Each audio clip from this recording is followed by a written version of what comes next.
This episode is brought to you by AC Infinity. The Ion Beam Kit is AC Infinity's full spectrum LED bar lighting. This kit includes a lighting controller, 4 LED grow light bars, and 4 steel bars that allow for flexible mounting on any part of the grow tent. Its unibody housing and aluminum board feature full spectrum Samsung LM301H white LEDs. And the beauty of it is you can integrate this with all of the AC Infinity products in your garden. And if for some reason you don't already have the Controller 6.9 Pro, well, this kit includes an innovative controller that features 4 brightness intensity levels and 4 daily timer settings. This LED is not only efficient, but very affordable, especially when using that discount code, the Stash15 at checkout. What do you guys got going on in your gardens right now? Oh, bro, I just had massive harvest, actually. I didn't even share that with you guys. Kind of did it in the dark, to be honest with you. You shared it live, though. I did. Yeah, I did go live. It was a beast to take down, man. Her stem was like this, and I had to saw it. I took a saw and I started cutting her down, and I got it hung up. It's inside my 4x4 right now, dark. And thank you, shout to AC Infinity, man, with the inline circulating on 2. For those that know, it's got a setting out of 10. I have it on its second setting. It's maintaining a 60 and 60, pretty damn consistent. So we're talking 60 freedom units and 60 percent humidity. It's got a little swing, so I'll see about 59 in terms of the freedom units, and then that's as low as it goes, and then I'll see as high as 62 on the humidity. So that's my swing. That's it. That's all it's swinging. This is the first time I've had this much control over a dry space, and let me tell you, is it amazing? I went in there today. It's been 5 days. Went in there today, and it's still. Like you can feel it starting to crisp over, but there's so much moisture left in those buds. Typically, with my environment, by day 5, I'm done. It's done. I'm ready to chop it down and put it in jars. So to have this much humidity still, pretty dang awesome. Pretty dang awesome. So yeah, it was a big harvest. Sorry? Have you felt a difference? Like, other than the time right there, like, do you think you're never going to go back to an open room dry like you did in the past?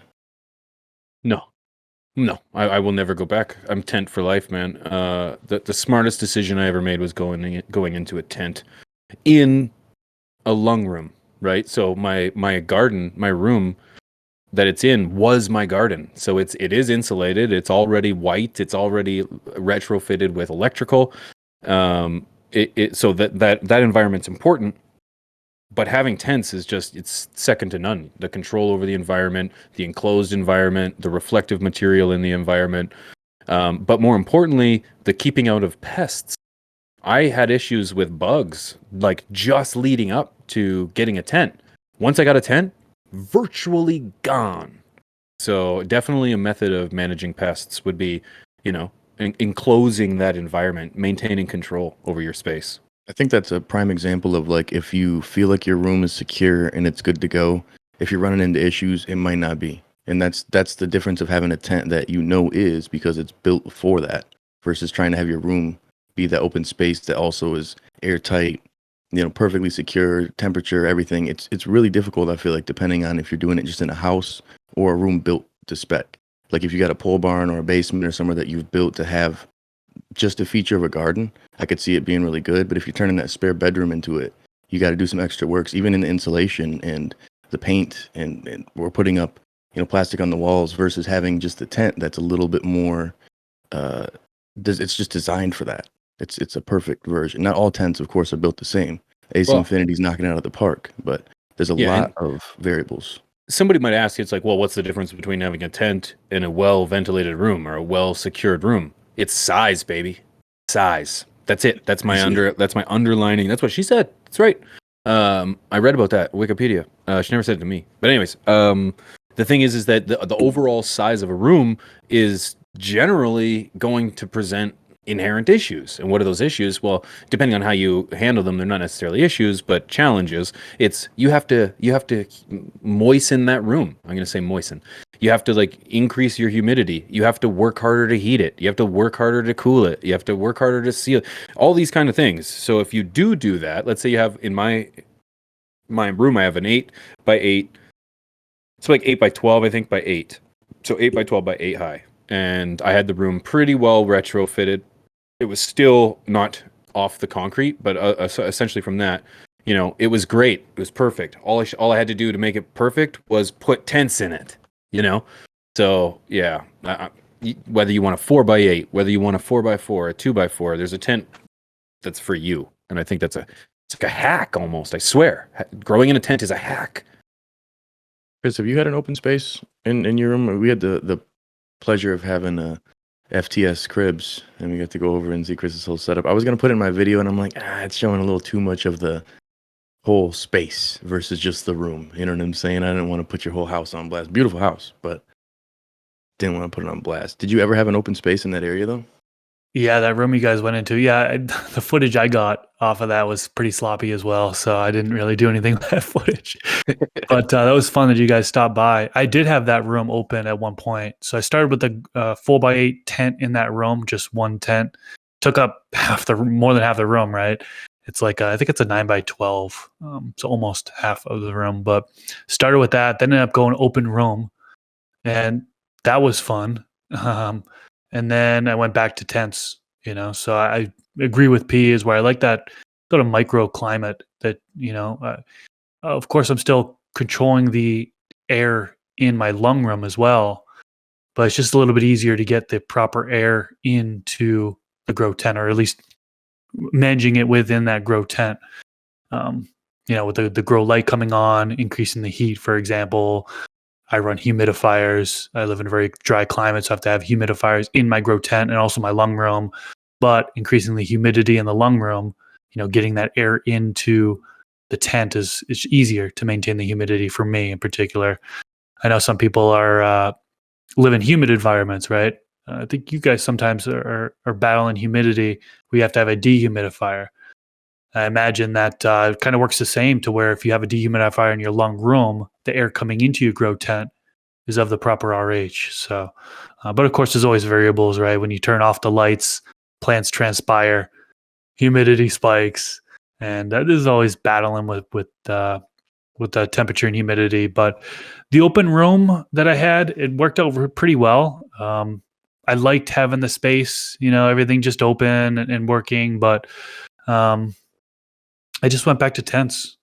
I just like tents better, for just Totally better agree. control of the conditions. So. Yeah, but I've grown in an open space, I've grown in a pole barn, and I've grown in a basement. My favorite by far is the tents in the open space. No question. Yeah, that's what I was It's trying to a get double at. duty, Yeah, you said that perfect. I got Double. excited when you said it because it just came out so perfect. Tents in an open space. Yes. Well, you got to think about it too, man. Like how you had it set. Mine was already a grow room too. Yours was already a grow room too. Chris was already a grow room too. These were already set up to be, it's say 80% proficient. And then we got a tent that's 100%, or say 99%. That's a lot better of a control of your environment. It does have a lot more reliant on you then, of course. So you got to make sure you're on top of your game. But I swear by having a tent in a good open space is the easiest and most beneficial way for growing for me from beginning to end. Because whether you want to have that humidity very high in this one spot or very low in this one spot, drying in another place, light at a different time, it just really is nice. I've got 3 tents in my space. So I've got the 4x8, 4x4, and a 4x4. And that makes it so I can keep the perpetual system going, but I also have a drying tent that's really convenient for me. That's what I was just going to say, is the other main selling point was being able to have different light cycles, right? So instead of just being in one open room where it's one light cycle, well, now I have a couple different tents, and I can have a veg light cycle and a flowering light cycle, or I can have a drying tent and, a flowering tent or whatever. There's more flexibility on that avenue. So yeah, another major selling point for me, at least. Absolutely. My humidity here in Michigan is currently low, but it goes high. It goes like up and down. So being able to have that full control is super big for me. And then I'm using the AC Infinity everything pretty much, but the humidifier, which is nice. So it's not right in my tent. I've got the hose extended and it's pulling it in, and I could do it in either tent I want or have 2 of them going at once. So it makes it so it's completely dialed in. I've got the ecosystem exactly like I want, versus in the past I'm reliant on like, well, winter we get the best grow. Everybody knows winter's the best. And it's like, nah, all year is if you optimize it, man. You can do it anytime. There's no difference. It's not like winter harvests are better. They used to be back when I started, but now no difference. No, and you just got to remember too, like you're gonna be constantly changing your system. You might have to increase your heater temperature or your heater thermostat. You might have to decrease it. Might have to increase humidity, decrease humidity at any point of the time during the year based on whatever time of year it is. But a lot of this automated stuff is doing that for you. I don't have to, which what I feel I don't have to do anything. Walk up, I look at the tent, it's like, yep, exactly the way I left it. Perfect. Yeah. 3 days later, exactly the way I left it. Perfect. All right, it's pretty consistent. Here's one for you. I posted on my my Instagram that I'm gonna be using. You guys can't see it, but off the corner I've got a trim bowl, and in particular this is ACIs. There it is. Nope, there it is. And in particular this is ACIs, but I want to talk trim bowls or like trim bags or trim devices in general. Man, do you guys use them? You guys? Dude, I've been using that Trimble like it's my lifesaver, and I'm telling you, no small buds through there because they go right through the bottom. But wow, dude, I've been talking trash about Trimbles since I started growing. Literally, I can Pretty tell. much me too. Oh, they just mushed it in there, but Me too. they did a good job. They took what's already been there. They didn't reinvent the wheel, just like with their auto watering system, and taking that original piece and that basic physics of the movement and adding a few features to make it so it's not ruining the flower is really nice, man. I'm a big proponent of it. I haven't had the chance to try it out, but I've been wanting to. But didn't P? I don't know if you want to talk about this, but didn't you get some backlash for using one of those? Wasn't there a lot of people like or is that a sour subject of using? Yeah, we don't talk about the hate. and stuff. I don't talk about the hate over here. We don't talk about It's it. all sunshine and rainbows. Everybody loves me. If you didn't know that, No, but the haters, bowl no. trimmer in general is No, a you're lot of right. backlash. There is, yeah. When I made a post on, well, both. I did a short on Twitch, a short on YouTube, and then I did a post on Instagram. And yeah. Quite a bit of backlash on both, just in terms of it's either go. Actually, it's one. There's three options: those that have never tried it, those that love it, tried it and love it, and those that absolutely hate it. That's kind of where it is. There's no one in between. It's like I got one, but I prefer hand trimming still. Never heard that one, But it's like it's either you hate it, love it, or you haven't tried it. And so this is why I got into making video content for. It's like I will figure it out myself and I will share my opinion. I'm not going to hide anything back. As I'm sure you guys all remember, I did a review on the Trim Daddy. That was the electric trimmers that I attempted to chop fingers off on that one because I thought it was dangerous as fuck. And I didn't think that their glove did anything, and sure enough, it didn't. But the thing was, is that I gave an honest review.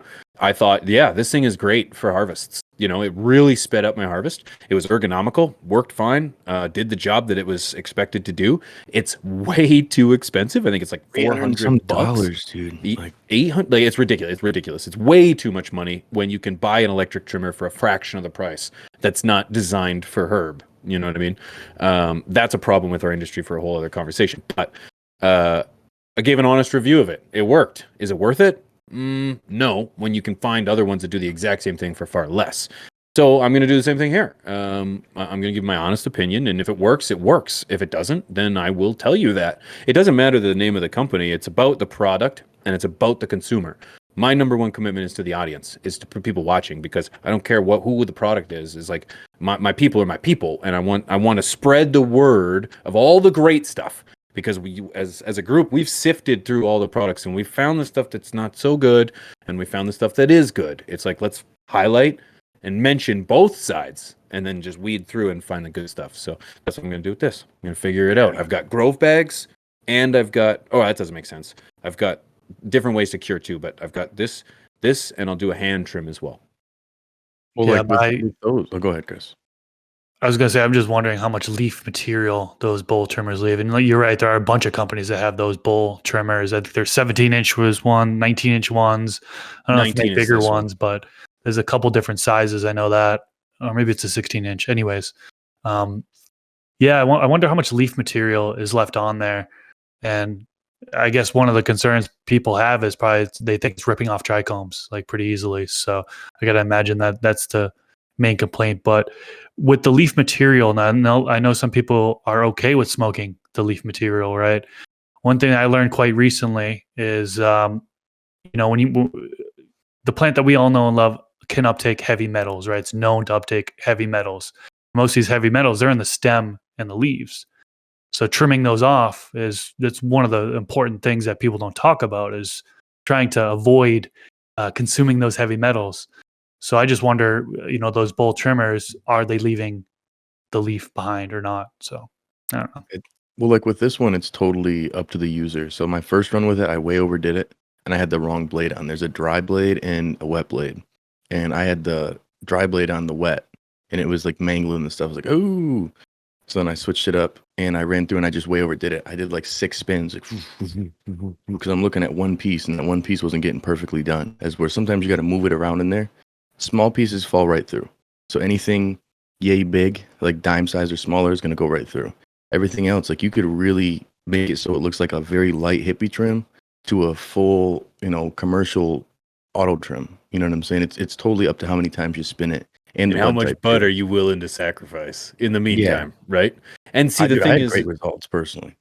right? And I'm going to give it a shot. So like, it comes down to preference. I want if I'm not trimming it by hand, it needs to be perfect, because the reality is if I'm going to spend some money to purchase something that's going to do the job for me, it better do a better job than I can do, because then I'm going to just do it myself. That's how I define most contractors. Anyways, it's kind of, if it's not worth it, I don't think it's worth it if I've got to take that out and trim it again. That's another thing too. It's like, well, maybe they'll say this will get a lot of the stuff off, but then you got to go back and fine trim it. That's useless to me. That's double steps here. I just think if I'm going to trim it, I'm going to trim it. So yeah, we'll see. But if the reality is, or the conversation is, a slight sacrifice of trichomes / flower material for hours saved, so be it. That's the reality, because I know how to make concentrate. There is no waste when I harvest. Everything gets reused, including the fan leaves and so on and so forth. So yeah, it's going to fall into another sector of my operation, if per se. So you Well, just then you finished tried a to- run. Are you? Do you already have your next run planned, P? Or Yeah, it's already growing. Yep. Oh, there you go. What do you got? Yeah, you wouldn't know because I don't show any plants on YouTube. But yeah, I've got Zaza genetics up next with I got some Dead Ops OG Oh, in the veg tent right now. Yep. Always was gonna something say, on the man. go. Well, have you guys ever used the canna brush? That's another innovative. That's the most like different of the mix. Looks like a grill brush, but the texture is a little different. And the bristles are like a silicone that's kind of edged. Trey gave me one. I of them. haven't. I used it. I haven't. I saw it at MJ BizCon. I didn't love it. It seemed like a lot of like I had straight up like scissor hash within like 10 minutes all over the pieces. Like I was like, dang, that's building up a lot. Like that's a little aggressive now. But what I will say is it does speed up the process of taking off stuff. Like you take off the big leaves and then you could just and it takes care of it. But I felt like I was really agitating the trichomes in a bad way. So I didn't continue to use it. I had so much scissor hash versus when I used scissors to trim. Like a lot. That's You never used concerning. Yeah. Yeah. You've never used it, Chris? No, I haven't used it. I'm looking on the Twitch chat right now, though. Somebody had mentioned use a silicone barbecue brush. Works great. And I mean, essentially the same thing, right? Basically, the only difference with them is it's like slightly edged. It's got a little bit of a triangular shape versus a round shape. So this is a dry trimming thing. Yeah. Because Yep. essentially, yeah, you're You're like, how do I find a brushing- page? You're brushing it off. You're brushing your trichomes off. silicone That's not how I brush. was going to describe it. Yeah. Yeah. I feel like you're brushing trichomes Brutally. Yeah, is what I off. was, yeah, anyways, I won't say it. Not Anyways, into it myself. yeah, no, it seems a bit aggressive for me.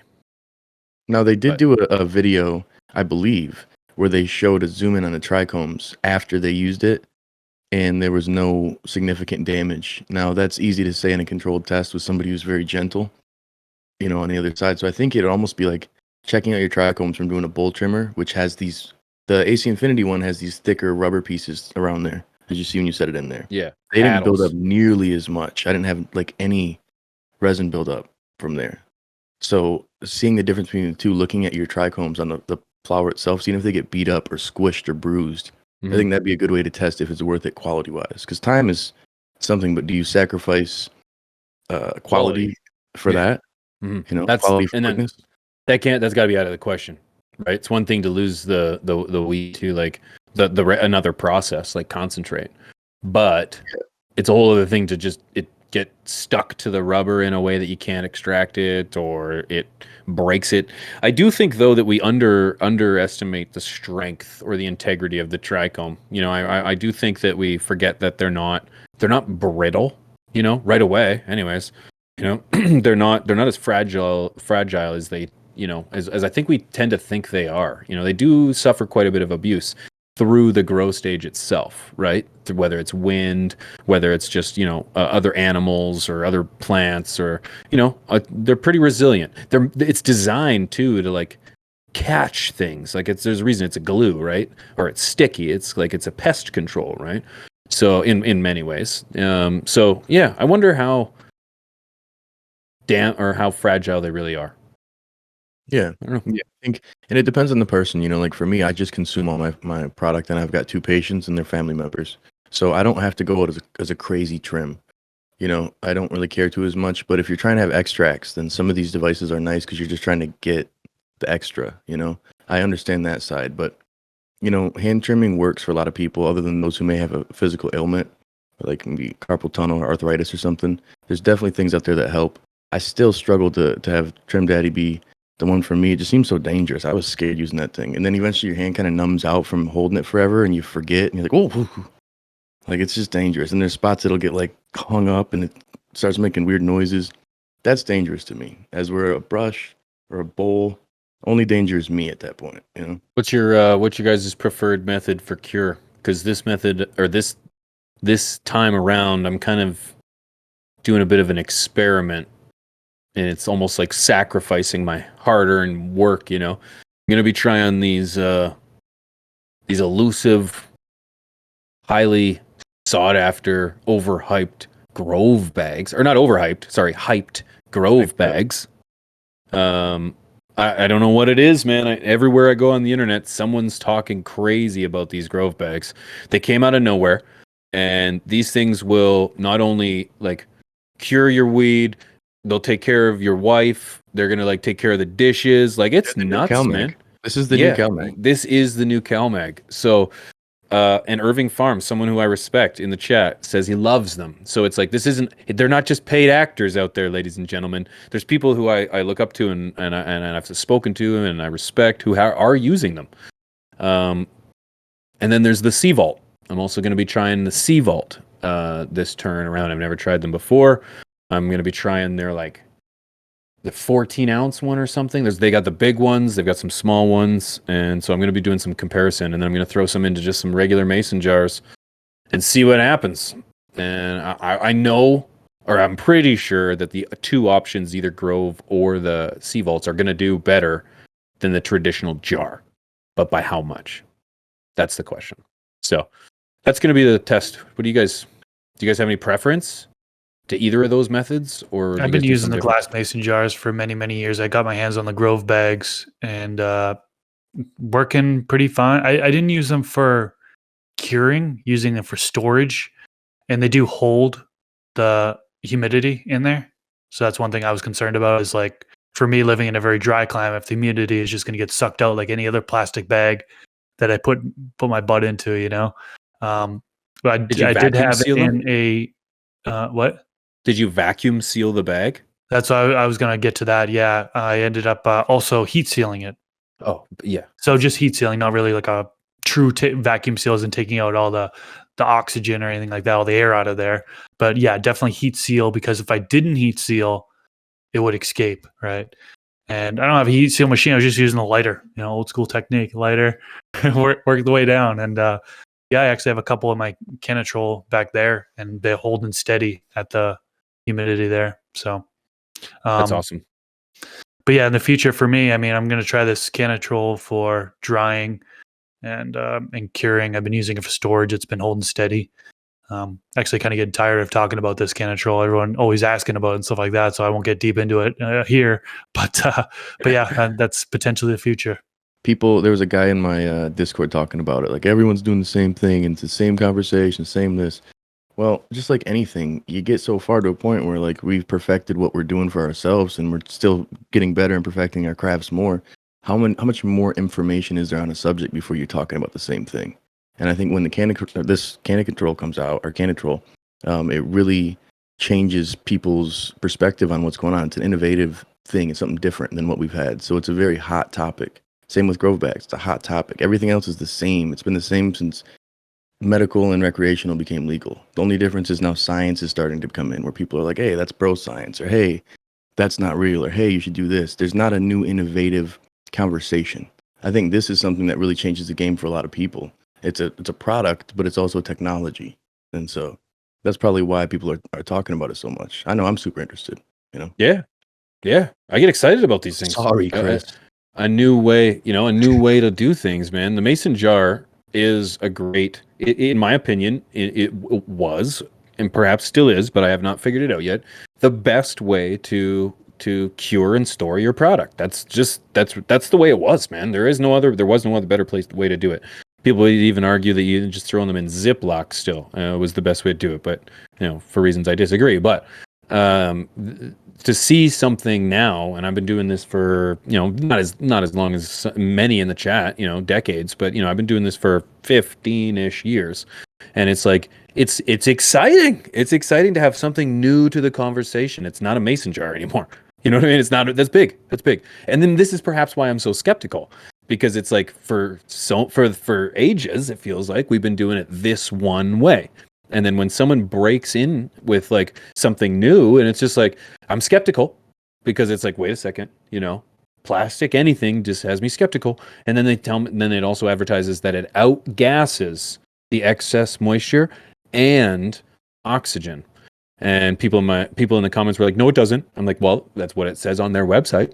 So it's like, if you're telling me it maintains a temperature, it either somehow gets rid of it or adds it.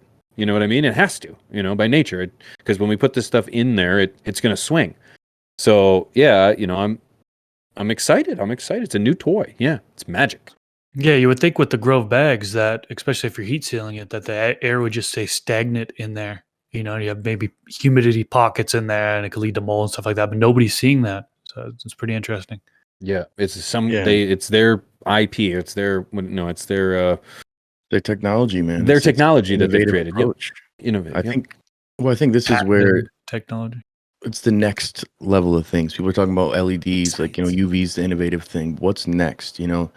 Curing in the final product, I think, is something that people are trying to perfect. That's the thing that's been the most Neanderthal, so to speak. Just grab your plant, hang it upside down, give it these days, cut or toss it in an old mason jar that you make moonshine in, and you're good.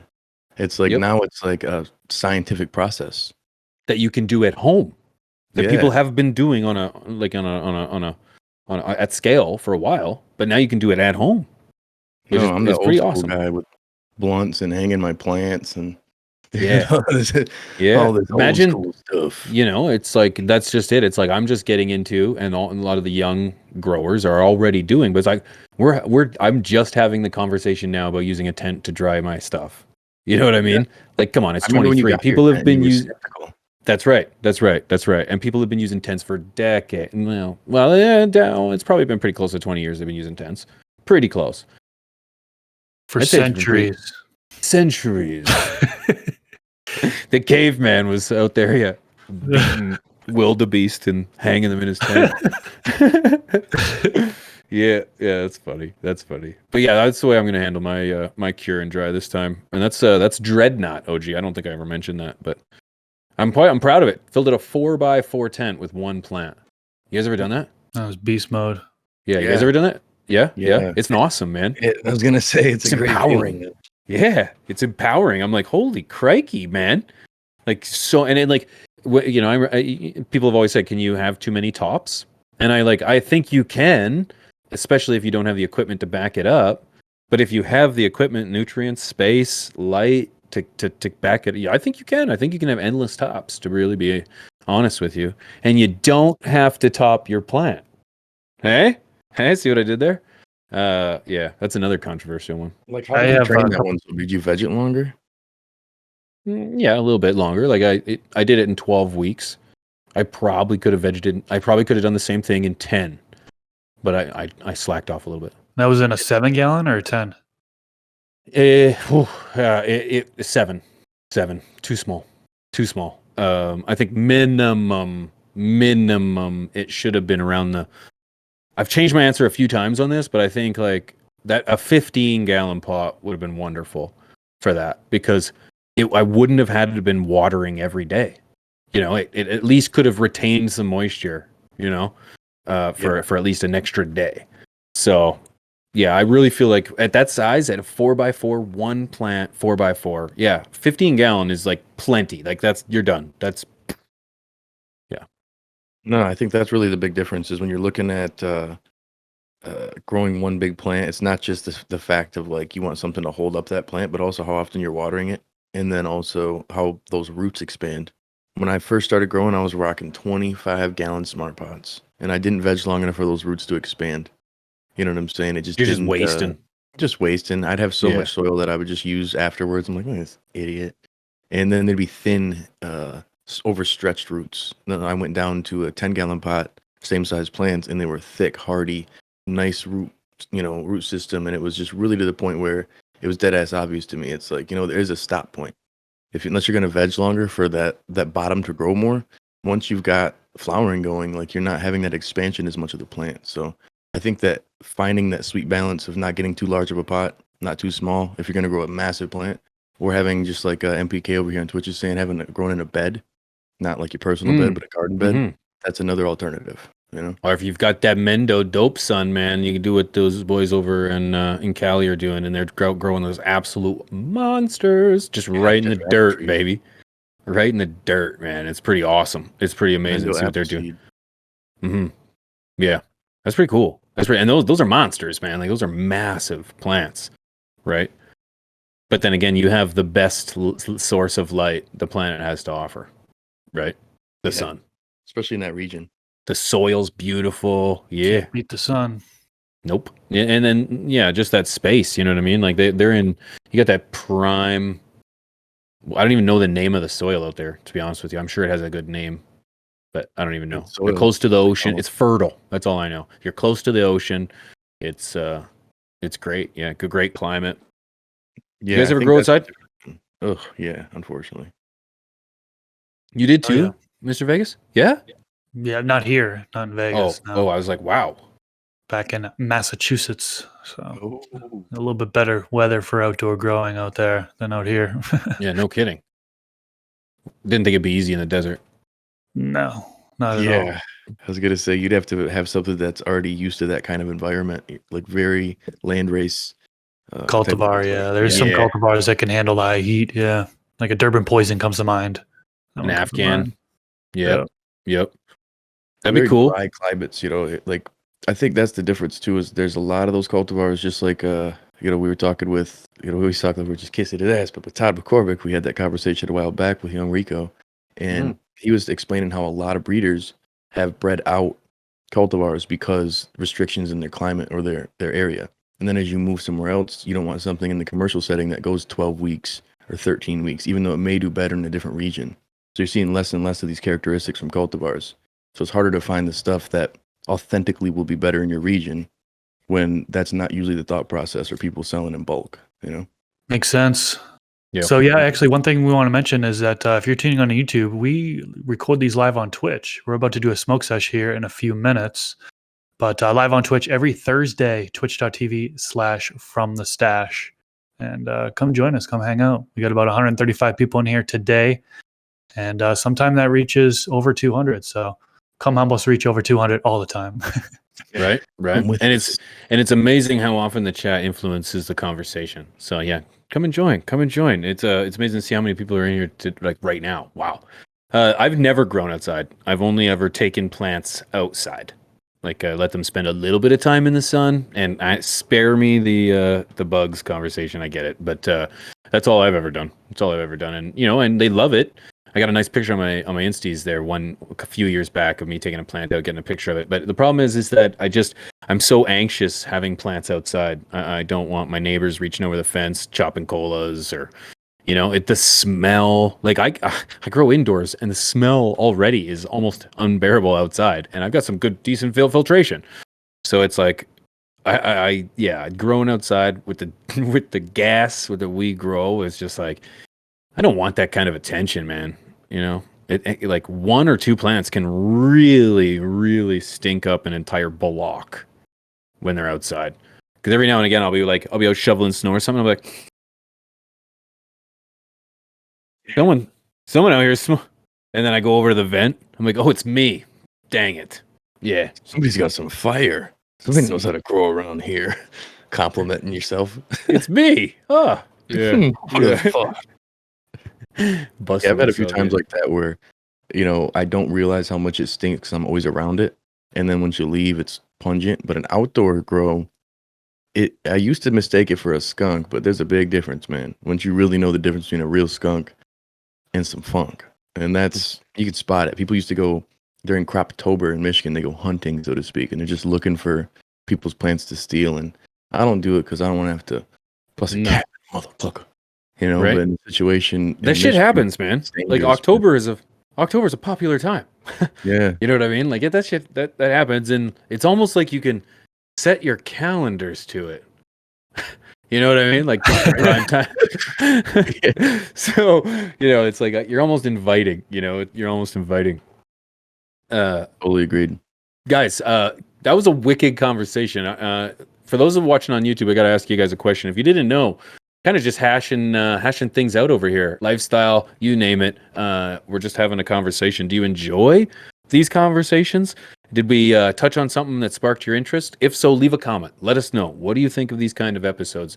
Not as necessarily topically focused, just a great conversation to include anything and everything. We're curious what you guys think. So leave a comment and let us know. Appreciate it. And for those of you who are still here on Twitch, stick around because we're going to talk about it as if I haven't the entire time, but we're going to more. Yeah, well, So you everywhere can because yours every other isn't a place bloody was it. science experiment, okay? Yeah, that is true. That is true. I don't know. We try. I push the limits. I piss off the guys. But if you're listening on audio, we appreciate you tuning in. If you were watching on YouTube, shout out to you. Hit that like button. Subscribe if you haven't already. It's your boy Rob, Mr. Grow It, Pigeon 420, and Wink on the ones and twos. We'll see you next time.